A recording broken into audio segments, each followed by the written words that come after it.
semua, Assalamualaikum dan salam sejahtera buat yang udah mampir ke channel ini. Saya doain kita sekeluarga aman, urusan dompet, terlebih lagi kesehatannya. Amin. Film Cold yang akan saya sodorkan kali ini adalah sebuah film yang berasal dari negeri matahari terbit alias Nippon alias Japan alias Jepang. Film trilogi ini dalam bahasa Inggris berjudul Female Prisoner 701. Pada film pertamanya memiliki subjudul Scorpion, yang kedua Beast Stable, dan yang terakhir Grudge Song. Nah, yang akan kita bahas sekarang adalah Scorpion, yang dirilis pada tahun 1972.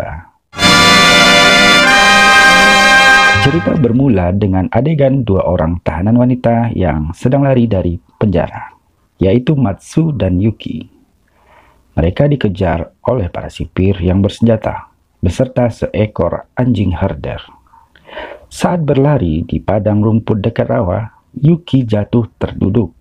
Di sela paha, darahnya mengalir deras. Matsu pun membantu dia untuk bangkit. Sambil tertatih-tatih, Yuki melanjutkan pelarian. Namun celaka, darah yang menetes tadi membuat anjing pemburu jadi tahu arah lari mereka. Sampai akhirnya Yuki disergap si herder. Matsu yang menyadari hal itu dengan sigap mengambil sebuah batang kayu, mengayunkannya berkali-kali ke kepala hewan buas itu. Setelah anjing tersebut tergeletak tak berdaya, mereka berdua segera berlari lagi. Kesialan Matsu dan Yuki pun masih berlanjut. Dari balik semak-semak yang tinggi, keluar seorang sipir menghadang dengan senapang di tangan. Senjata yang tertodong itu membuat mereka berdua terdiam. Tiba-tiba, pergerakan seekor burung memecah konsentrasi si sipir. Kesempatan itu pun digunakan Matsu untuk merebut senjata. Saat pergulatan terjadi, Yuki mengambil akar kayu yang besar dan menghantamkannya ke kepala pria berkumis tersebut. Tak pelak, sipir tersebut pun langsung terjengkang. Kedua tahanan berparas cantik itu pun melanjutkan lari mereka. Namun malang, baru saja beberapa langkah, pasukan sipir sudah mengepung dan meletuskan senapang ke udara. Mereka pun hanya bisa mematung. Sipir yang terjengkang tadi dengan geram menghantamkan senjatanya ke Matsu berkali-kali.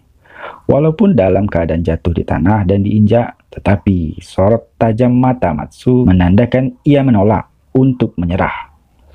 Tokoh utama film ini adalah Matsu, tahanan yang berjulukan Scorpion alias Kalajengking. Sebelum lanjut ke ceritanya, yuk bantu dukung channel ini agar cepat monet dengan cara pencet subscribe dan bikin loncengnya berbunyi. Jangan lupa pencet like dan share ke Facebook kalian agar keluarga dan teman-teman kalian pada tahu info film-film yang menarik di channel ini. Terima kasih. Yuk kita lanjut. Akibat usaha pelarian yang gagal tersebut, kepala sipir jadi murka. Ditempelenglah satu-satu anak buahnya itu. Para tahanan lain pun mendapat hukuman tambahan, yaitu 1 minggu tak dapat makanan, selain cuma seuprip. Tentu saja ini membuat mereka protes dan benci kepada Matsu. Sementara itu, Matsu dan Yuki dimasukkan ke dalam sel isolasi dengan tangan terikat ke belakang. Dalam sel itu, Matsu mengenang masa lalu yang menjadi penyebab dirinya masuk penjara. 3 tahun yang lalu, ia jatuh cinta pada seorang petugas BNN. Tahu kan kalian apa itu BNN? Itu loh, yang ngurusin bagian narkoba. Si Matsu saking cinta banget sama petugas bernama Sugimi ini, ia rela menyerahkan kegadisannya. Gak cuma itu saja, ia juga mau melakukan apapun yang disuruh pria ganteng tersebut. Pokoknya fix, pada saat itu ia menjadi seorang bucin. Matsu disuruh Sugimi untuk menyamar dan masuk ke dalam sebuah klub malam demi mengorek informasi rute penyelundupan narkoba dari seseorang. Penyamarannya pun akhirnya terbongkar. Para yakuza menyekap dan memperkosanya. Akhirnya Sugimi datang menangkap para penjahat tersebut sambil menyita uang yang ada di dalam brankas. Ternyata operasi itu hanyalah rekayasa Sugimi dengan pimpinan Yakuza untuk menyingkirkan pesaing si Yakuza. Keuntungan lain bagi Sugimi selain uang dari Yakuza tersebut adalah ia mendapatkan promosi besar di kesatuannya, plus bisa menyingkirkan Matsu. Dari awal Sugimi memang hanya ingin memperalat si Matsu. Cinta suci wanita itu hanyalah butiran debu di mata playboy Nippon tersebut. Matsu yang didorong dendam akibat sakit hati berusaha untuk membunuh Sugimi di depan kantor polisi. Matsu yang lugu dan cupu dengan hanya bermodalkan pisau dapur tentu saja bukan merupakan ancaman bagi polisi terlatih seperti Sugimi. Dengan mudah ia pun ditangkap dan dijebloskan ke penjara. Itulah sekilas balik cerita Matsu sampai di penjara. Sebelum lanjut ceritanya, kita bumper dulu. Soalnya baru sadar kalau dari tadi belum ditongolin. Sambil lihat bumper, jangan lupa untuk pencet tombol like-nya.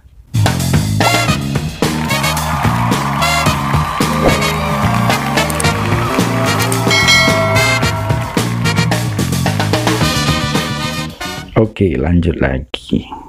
Jadi setelah kejadian pelarian yang gagal tersebut, semua sipir penjara menekan Matsu.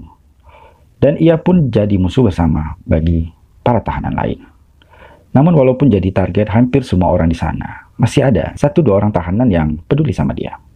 Karena tipikal si Matsu ini tipikal setia kawan loh. Dia kalau disiksa sama petugas atau tahanan lain gitu, dianya nggak bakal masalahin. Namun kalau temennya yang dibully, wah bisa mendendam. Contohnya saat Yuki disiksa oleh sesama tahanan yang bertugas di dapur, Matsu membalas perbuatan itu dengan mengirim tahanan itu ke rumah sakit. Hal itu ia lakukan dengan tangan dan kaki terikat di belakang, bahkan tanpa perlu berdiri loh. Wah, keren. Tentu saja perbuatan Matsu tersebut membuat dirinya semakin dibenci oleh para sipir. Mereka jadi ada alasan untuk semakin banyak memberikan siksaan padanya. Rupanya berita percobaan pelarian Matsu dibahas oleh Sugimi bersama ketua Yakuza. Mereka sepakat kalau Matsu merupakan ancaman bagi bisnis mereka. Mereka juga menyusun rencana untuk melenyapkan Matsu. Nah, kita kembali ke penjara. Rupanya Matsu udah keluar dari sel isolasi. Nah, jadi gini, ternyata selain Matsu, ada lagi tahanan wanita yang cukup jagoan. Tahanan cantik berambut sebahu ini berani melawan kelompok pembuli yang sering nyusahin tahanan lain. Suatu hari, wanita ini, lupa saya namanya siapa, mau dijebak oleh kelompok pembuli tersebut. Pas lagi jamnya mandi nih, salah seorang dari kelompok itu menaruh jarum gede di seragam wanita tersebut. Tujuannya sih biar pas pemeriksaan, wanita itu nanti bakal kena sama sipir. Ya, kena lah pokoknya. Yalah, ternyata pas kelar mandi, jarum tadi malah ditemukan di baju salah satu pembuli tersebut. Habislah pembuli tadi dimarahin sama sipir. Pembuli tadi kaget kan? Loh, kok bisa? Itu jarum pindah tempat. Gak mungkin dong itu jarum terbang. Ternyata Matsu yang mindahin itu jarum. Langsung emosi jiwa tingkat dewa lah kan, si tukang bully itu sama Matsu. Dia kejarlah si Matsu. Kucing-kucingan lah mereka berdua. Para sipir kayaknya sengaja biarin. Toh, jika pun mati salah satu dari mereka, yang untung kan ya sipir itu juga kan. Berkurang kerjaan mereka. Tapi ujung-ujungnya malah yang kena kepala sipir itu sendiri. Matanya kena colok, pecahan kaca yang dipegang si pembuli pas ngejar si Matsu. Tambah kabutlah otak para sipir. Heran mereka. Kenapa pula bisa Matsu ini beruntung terus di mata mereka loh. Macam lakon film India, payah kali matinya. Tapi ya pula ya kan.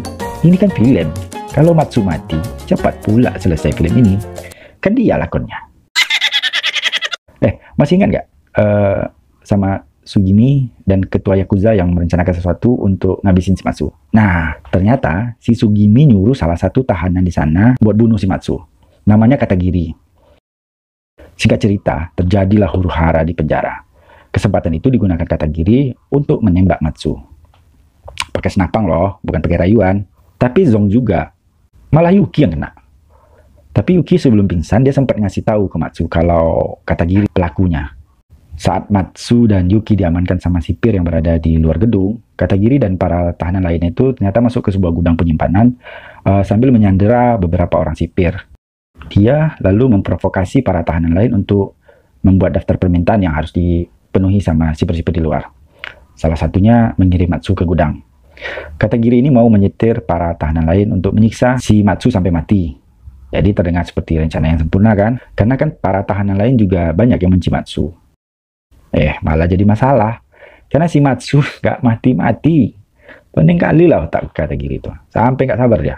Akhirnya pas semua lagi tidur, Matsu yang lagi diikat tergantung mau dibakarnya. Tapi pas pula ada yang bangun dan mengagalkan rencana itu. Nah, dia orangnya. Pandai pula lah wanita ini untuk membongkar kedok si Katagiri. Ujung-ujungnya malah para tahanan lain yang mengikat Katagiri dan digantung. Matsu yang bebas. Pas pula detik itu sipir ngirim makanan. Karena kan selain minta Matsu, tuntutan para tahanan itu juga minta makanan. Ya, lapar lah mereka. Udah semalaman kan di gudang penyimpanan itu. Nah, pas periuk makanan masuk, rupanya bukan nasi padang isinya. Malah sipir yang siap dengan senjata lengkap. Heboh lah sudah. Kacau kali situasinya. Ada para tahanan yang memegang senapang, itu berusaha untuk menembak para sipir. Nah, situasi kacau itu dimanfaatkan Matsu untuk menyulut api. Kira kebakaran pun terjadi. Di sela-sela kejadian itu, Katagiri mengaku kalau dia cuma disuruh oleh Sugimi. Jadi bukan niat aslinya lah gitu. Mendengar itu, meradanglah si Matsu nih kan. Karena ternyata Sugimi lagi.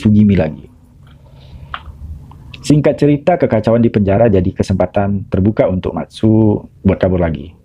Kali ini berhasil, karena tidak ada lagi kan sipir-sipir yang akan mengejarnya. Semua pada sibuk ngurus kekacauan di gudang penyimpanan tadi. Matsu yang bebas bukanlah berita bagus buat Sugimi dan ketua Yakuza, beserta anak buahnya. Matsu yang sudah dipenuhi rasa dendam yang membara membunuh mereka satu-satu. Dimulai dari para anak buah ketua Yakuza yang sudah memperkosanya, hingga ketua Yakuza sendiri yang dia bikin tergantung di luar gedung. Nah, terakhir tentu saja Sugimi yang jadi korban, karena dia yang memulai segala kesialan di hidupnya. Setelah membalaskan dendam, Matsu kemudian memutuskan untuk menghilang. Dan tentu saja akibatnya dia menjadi buronan polisi.